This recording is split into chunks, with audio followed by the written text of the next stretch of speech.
something I've never really understood. How on earth they train horses or mules or whatever to do those steps, like dance steps in dressage, is incredible training. And I guess the horses and the mules have to be intelligent to really take that on board. But yeah, apparently mules can do that, but they also pull they're made to work around the world, and they pull very heavy loads. Often they pack them together in like 6 or 8 mules, and they'll pull massive wagon things.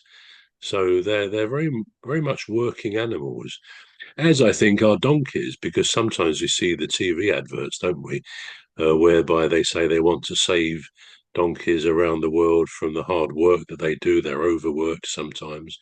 So yeah, it's very sad in a sense, but yeah, they're very impressive creatures at the same time, Yeah, and very big creatures. When you think the size of a horse, yeah. they're pretty massive Oh yeah, animals. oh, yeah. And we watch, you watch a bit of horse racing, and you think, wow, they're going fast. But can you imagine sitting on a horse going at that speed? It's a wonder there's not a lot more accidents or fatalities even with horse riding. I think it's one of the most dangerous sports, general horse riding or horse racing. You may remember Superman, Christopher Reeve. That's what I was gonna say. He had a Yeah. bad, yeah, he had a bad accident on a horse. He was horse jumping, I think, and it pulled up as it came to a fence, and it threw him over, and he landed on his head, his neck, and apparently if it had been a centimetre either way, he wouldn't have been paralysed. So the doctors said, All but as right. it was, he was paralysed from the neck down. I think that was in 1995, and then I think he died about 7 or 8 years later. Yeah. Um, Very sad, but it shows the danger of horses, of horse riding, really. But they're Yeah. lovely animals as well. Great animals. Yeah. I was just gonna say for our American viewers that might not they might not probably understand what horse riding is. So we're just gonna say in the way that they'll understand it. It's called horseback riding. Thank you for that clarification. Not sure it makes any difference, but there we are.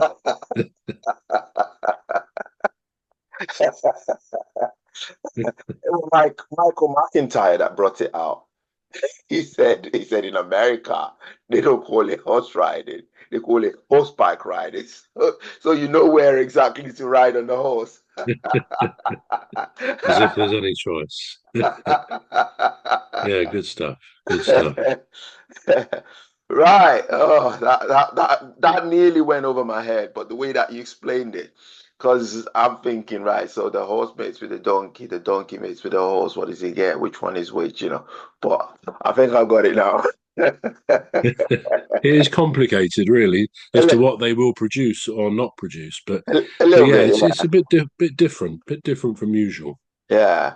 So it's when the male horse goes with the female donkey, they get a mule. That's right. And then when a female donkey goes with a male horse, now when a female So when a female horse goes with a male donkey, they get yeah, a ah they get a hinny, yeah hinny. Yeah. yeah Henny yeah. I guess which one's stronger? Which one do you think is stronger? The mule or the Well, I mean, I don't know. I mean, they may be pretty much the same. You get the feeling the mule is, but the other thing that you don't think about necessarily is that you get both male and female mules and yeah male and female hinnies. So it's yeah not just like a mule is the male and the hinny is the female. right right You right get you get both, so that complicates it even more. yeah wow.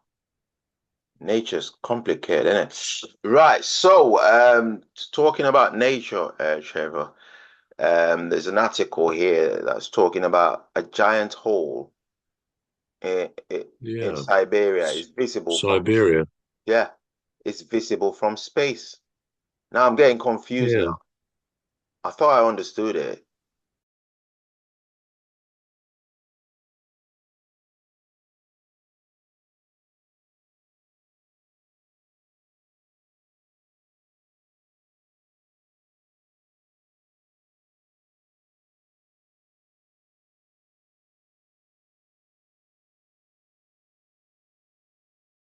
in Yeah. Siberia is visible from, Siberia.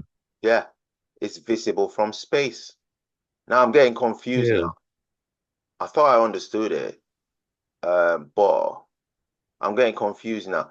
Is the giant hole in space, or is it in Siberia? Because according to the article, it says a giant hole in Siberia is visible from. Oh yeah, so it's a giant hole in Siberia. Yeah, it's on the Earth, yeah. Yeah. Whoa. Um, what do you think that's gonna? I Uh, don't know. I had a look at the link you sent, and it didn't seem to make a lot of sense, to be honest. But it's clearly a massive hole yeah, um, situated in Siberia. You would have thought there would be a lot of ice visible, because I always assume that Siberia is this frozen wasteland almost, but there's no apparent ice there. It just looks like a leaf-shaped hole in the ground. I don't know how big it is, either in yeah. terms of depth or width, but it looks pretty huge, doesn't it? It does. Actually, it's got to do with the Arctic.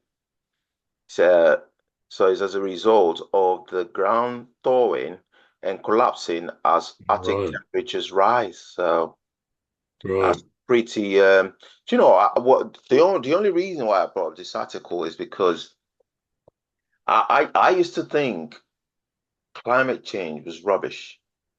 I used to think it was just a lot of hot air. Really, I just thought, Mm.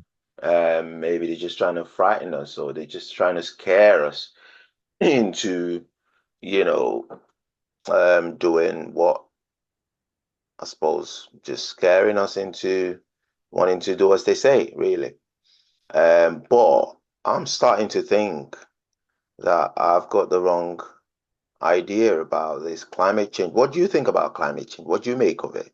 It's not really something that I've really looked into per se, No. because I've been disinterested in it up until recently when I started looking into it. And the only reason why I've been disinterested in it was because, um, they say we're gonna, it's gonna get warmer. We're gonna get, the atmosphere is getting warmer and the ice is disappearing, and we seem to Mm. be getting the cold here in England. You I know, don't know. We've had a lot of. I think that the last 8 or 9 months we've had a huge amount of rain, for example, haven't we? uh, Not actually in the last few weeks, but I think last winter and the early spring this year, it's been very, very wet. Now, some people would say that is a sign of climate change. I mean, I don't. I obviously I don't have a definitive answer. I'm not even sure what I ultimately think yeah, about it, because I've always had this view that almost no matter what humans do, and I'm yeah, not saying we can't influence things on the planet, but no matter what we do, nature will always beat us. In that sense, I think the human species and all species are probably irrelevant to to the forces of nature, because they're far greater than anything we could ever affect. But that said, if we are pumping out carbon and all the gases into the atmosphere, then it stands to reason that there will be an effect. Um, so yes, I think the thing is it tips over into political stuff, which we don't tend to do on here, no, nor should we perhaps. But it does become political because governments around the world will have a greater or lesser degree of using climate change, as a subject yeah, to increase taxes or to do things which are within those things their policies that they want to achieve. yeah, And I think there is an element of trying to scare people. We look at Just Stop Oil, and I think they're probably very genuinely sincere in their beliefs, and there may be things in